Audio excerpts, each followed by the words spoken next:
বাঙালিদের গায়ে হাত দিলে বিজেপি নেতাদের হাত কেটে নেওয়ার হুমকি তৃণমূল বিধায়ক তথা জেলা সভাপতির, এমনকি প্রধানমন্ত্রীকে ধাপ্পাবাজ চিটিংবাজ বলে আখ্যা বিধায়ক আব্দুল রহিম বক্সির। উল্লেখ্য, চাঁচলের বাসিন্দা মুক্তার খান নামে এক পরিযায়ী শ্রমিক এবং তার পরিবারকে হেনস্থার অভিযোগ ওঠে দিল্লি পুলিশের বিরুদ্ধে। এমনকি তার শিশুপুত্রকেও নির্যাতন করা হয় বলে অভিযোগ। এই ঘটনায় সরব হন খোদ মুখ্যমন্ত্রী মমতা বন্দ্যোপাধ্যায়, জানিয়ে বিতর্কের ঝড় ওঠে। এরপরে রাজ্য সরকারের সহায়তায় দিল্লি থেকে পশ্চিমবঙ্গে ফিরে আসেন মুক্তার খান এবং তার পরিবার।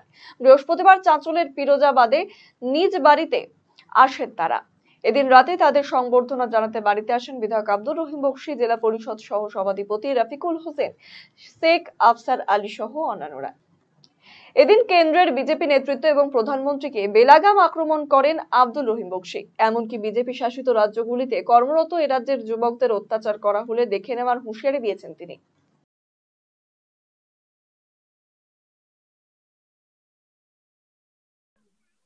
কেন্দ্রে বিজেপি সরকারের মদতে বিজেপি শাসিত রাজ্যগুলিতে বাংলা ক্ষমতা দখল করার লোভে বিজেপিরা বাঙালিদের উপর অত্যাচার করছে, নির্যাতন করছে। বাঙালিদেরকে ধরে ধরে মারা হচ্ছে, জোর করে মহিলাদেরকে নিয়ে গিয়ে হাজতে জেলখানায় ঢুকিয়ে দেওয়া হচ্ছে। পুরুষ ছেলেদের জামা কাপড় খুলে তাদেরকে পরীক্ষা করা হচ্ছে। বেশ কিছুদিন ধরে এরকম একটা অমানবিক অত্যাচার বাঙালিদের উপরে চলছে।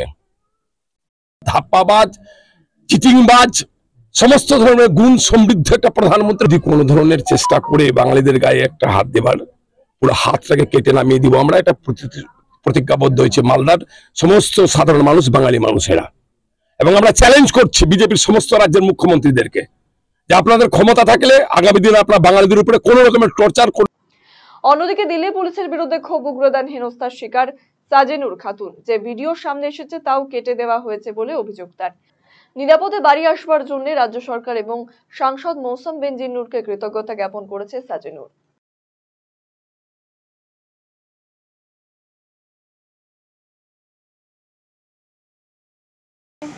টাকা নিয়েছে, তারপরে ছেড়েছে, এটুকুই করেছে। করার পর তারপরের দিন আবার থানায় নিয়ে গেছিল, থানায় 24 ঘন্টা রেখে তারপরে ছেড়েছে।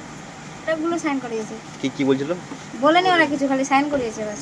তো কি ওটা ভয়টা ওরা বলছে সাইন করো তব ছোড়েঙ্গে, আমরা সাইন করে দিয়েছি।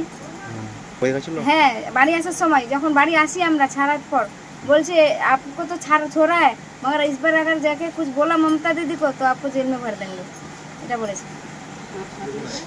আর আমাদের কাছ থেকে ভুল প্রমাণ করিয়েছে। ওটা ক্যামেরাটা ভুলই আছে। ওরা আমাদেরকে ভিডিওটা ঠিক রকম দেখাচ্ছে না। আমাকে যেখানে নিয়ে যাওয়া হয়েছে, যেখানে অত্যাচার করা হয়েছে, ওই জায়গাটার ভিডিও দেখাচ্ছে না। ওরা দেখাচ্ছে যেখানে আমি বসে কাঁদছিলাম, যেখান থেকে আমার স্বামী আমাকে ফেরত নিয়ে গেছে, ওই জায়গাটা দেখাচ্ছে।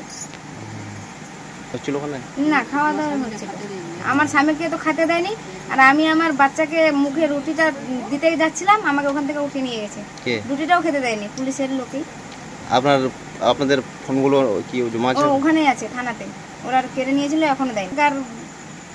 না, আর মৌসুমিনুর দিদির জন্য বেশিরভাগ আমরা বাড়িতে আসতে পেরেছি। ওরা আমাদেরকে বহুত সাহায্য করেছে। রায়গঞ্জবাসীদের জন্য সুখবর, যারা দীর্ঘদিন ধরে জয়েন্টের ব্যথা এবং হাড়ের সমস্যায় ভুগছেন তাদের জন্য রায়গঞ্জ দিশারিতে আসছেন আর.এন. টেকোর হাসপাতালের জয়েন্ট রিপ্লেসমেন্টে ভারত বিখ্যাত অস্থিরোগ বিশেষজ্ঞ ডাক্তার বরুণ দত্ত, এমডি, ডিএনবি। এখন থেকে প্রতি মাসের নির্দিষ্ট দিনে ডাক্তারবাবুকে দেখাতে আজই যোগাযোগ করুন দিশারি হেলথ কেয়ার, উকিলপাড়া, রায়গঞ্জ শাখায়। যোগাযোগ করুন 7477785509, 7477785512 এই নম্বরে।